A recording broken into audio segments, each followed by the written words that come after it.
Welcome to JJ moms kitchen. எல்லா போலும் இறைவனுக்கே.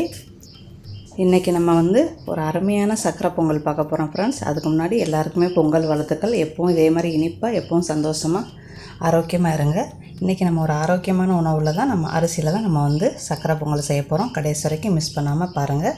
அதுக்கு முன்னாடி நம்ம சேனலை இது வரைக்கும் சப்ஸ்கிரைப் பண்ணிட்டு சப்ஸ்கிரைப் பண்ணி பக்கத்தில் இருக்கிற மணி பெல் ஐக்கானை கிளிக் பண்ணிக்கிறேங்க. இப்போ அவங்க வீடியோவுக்கு போய் பார்ப்போம். இன்றைக்கி நான் எடுத்துகிறது குதிரைவாலி அரிசி. இது பச்சரிசி வெள்ளையாக இருக்கும். அதிலேயே புழுங்கல் இந்த கலரில் இருக்கும். புழுங்கல் சாதத்துக்கு நல்லாயிருக்கும், அப்புறம் கஞ்சிக்கு நல்லாயிருக்கும். பச்சரிசி நம்மளுக்கு பொங்கல் பாயாசத்துக்கு சூப்பராக இருக்கும். குதிரைவாலியாக சாமையாக உங்களுக்கு என்ன உங்கள் வீட்டில் இருக்கோ அதை எடுத்துக்கிறங்க. திணையாக எடுத்துக்கிறங்க. இந்த மாதிரி தான் இருக்கும் ஃப்ரெண்ட்ஸ். பாருங்கள், அப்படியே முத்து முத்து மணிமணியாக இருக்கும். வாயில் போட்டாலும் நல்லா முறுமுறுன்னு நல்லாயிருக்கும். அதை கொஞ்சம் நேரம் ஒரு 10 நிமிஷம் ஊற வச்சுட்டு, ஊற வச்சேன்னா தண்ணி உங்களுக்கு இப்படி வரும். இதை விட திக்காகவே வரும். இப்போ தான் நான் ஊற வச்சுருக்கிறேன். இதை நல்லா கழுவணும். நல்லா கழுவிட்டு வெள்ளையாக வரத்தொட்டிக்கும் கழுவுங்க. கழுவிட்டு ப்ரெஷர் குக்கர் எடுத்துக்கிறோங்க. இதுக்கு ப்ரெஷர் குக்கர் கூட தேவையில்லை. நம்ம ஒரு 10 நிமிஷத்தில் பொங்கல் செய்கிறதுனால நம்ம ப்ரெஷர் குக்கரில் எடுக்கிறோம். இது செய்கிற டைமின்னு பார்த்தா வெறும் 10 நிமிஷம் தான்.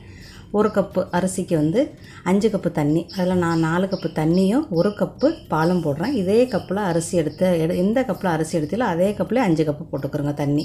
2 கப்பு வெல்லம் போட்டுக்கிறோங்க. அப்புறம் 1 ஸ்பூனு நெய் போடுங்க. நெய் நம்ம போட்டு நம்ம விசில் வச்சா தான் நம்மளுக்கு வெயிட்டு போட்டால் தான் நம்மளுக்கு கீழே பொங்காது. என்ன பால் போட்டிருக்குறோம் அதனால். அப்புறம் அதே கப்புலேயே 2 கப்பு வெல்லம் எடுத்துக்கிறோங்க. வெல்லம் எடுத்துக்கிட்டு ஒரு 1/2 கப்பு தண்ணி ஊற்றுங்க போதும். அதில் ஏலக்காய், பட்டை, கிராம்பு அதை போடுங்க.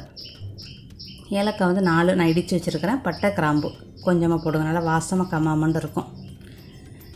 அதுவும் நல்லா நம்மளுக்கு பிசுபிசுப்பு தன்மை வரணும். நம்மளுக்கு கம்பி பதம்லாம் தேவையில்லை. சும்மா ஒரு பிசுபிசுன்னு வந்தால் போதும். அடுப்பு அடைச்சிட வேண்டியது. நம்மளுக்கு பொங்கலும் ரெடி ஆயிடுச்சு. விசில் வந்துருச்சு. 2 விசில் மட்டும் வைங்க போதும்.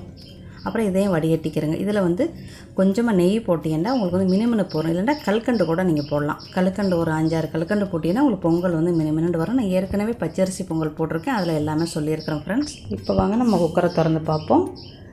இப்போ பார்ப்போம். நல்லா வெந்து 5 குடம் தண்ணியும் நல்லா இழுத்துட்டு நல்லா சதண்டு இருக்கிறாங்க. இதான் கரெக்டான பக்குவம். நம்ம குக்கரில் வச்சதுனால நம்மளுக்கு 2 விசிலுக்கு வச்சோம்னா நமக்கு 5 நிமிஷத்தில் பொங்கல் ரெடி ஆயிரும்.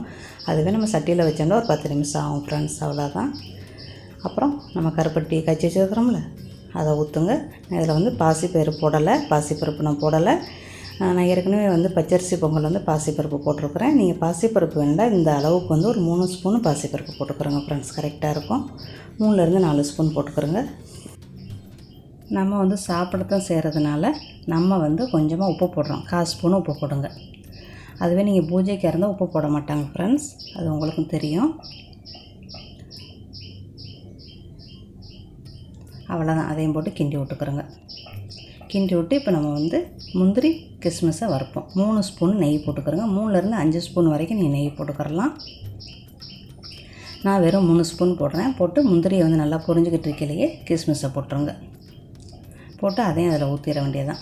ஏலக்காய் இருந்தால் கூட நீங்கள் இதில் போடலாம். நல்லா பொரிஞ்சு அதுவும் நல்லாயிருக்கும்.